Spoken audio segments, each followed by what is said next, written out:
This is Noir Alley, and I'm your host, Eddie Muller. I hope you were with us last week when we showed a top-of-the-line A picture from RKO, The Racket, starring Robert Ryan, Robert Mitchum, and Elizabeth Scott.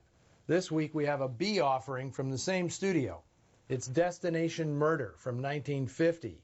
And if the star of today's film, Joyce McKenzie, looks familiar to you, it's because you saw her last week as Mary McQuigg, Robert Mitchum's wife. This film, however, was not made at RKO. It was a completely independent production made by veteran director Edward L. Kahn under several umbrella companies. Crystal Pictures, which was part of Prominent Features, which was part of Edward L. Kahn Productions. Kahn raised the minimal budget himself and sold the finished film to RKO outright, cash on the barrelhead. But this was no upstart breaking into the picture business. Although Edward Kahn was only 50 years old when he made Destination Murder, he had been working in film since he was a teenager, first as a production assistant in the silent era, then as a valued editor at Universal, where he was allegedly credited with saving 1930s All Quiet on the Western Front in the editing room. He was soon in the director's chair, making exceptional pre-code films, such as 1932's Law and Order from a script by a young John Huston. Afraid to Talk, also released in 1932, is an unjustly neglected proto-noir, and Laughter in Hell is a jaw-dropping adaptation of the Jim Tully chain gang novel.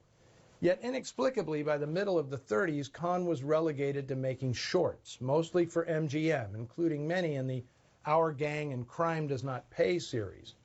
Well, rather than wait for scraps to be doled out by a big studio, Kahn went independent in the late 40s, producing his own low-budget movies or working as a hired gun for other independent producers.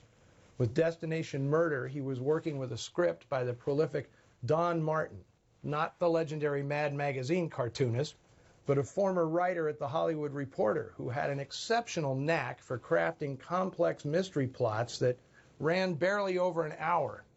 Don Martin was no Ben Hecht or Jonathan Latimer, but tasked with writing an engrossing plot limited to only a few sets, the guy had remarkable flair for tweaking formulaic material just enough to keep you in your seat, sometimes on the edge of it. You will see what I mean in Destination Murder. It's only 72 minutes long, but it has enough plot twists for a mini-series, and Martin and Kahn sustain a constant level of suspense even while you're smirking at how preposterous the whole thing is. And that's where really good players are indispensable, and Destination Murder definitely benefits from its casting.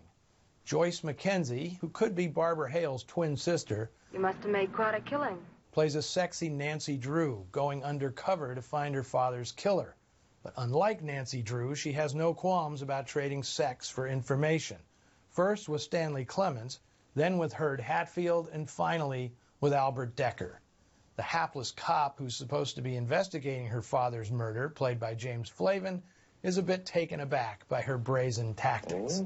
So is Myrna Dell, one of the great blonde floozies of the era, who is separately running her own game on all these guys. There isn't an honest character in the bunch, and the double and triple crosses come fast and furious. Don't ever try to fool me. Hey, they have barely more than an hour to fit them all in.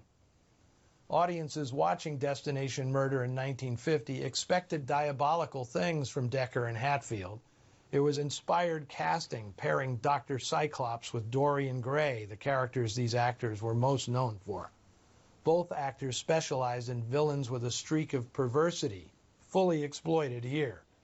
But viewers got a surprise with Stanley Clements. He was famous as Stash, one of the East End kids of the popular film series.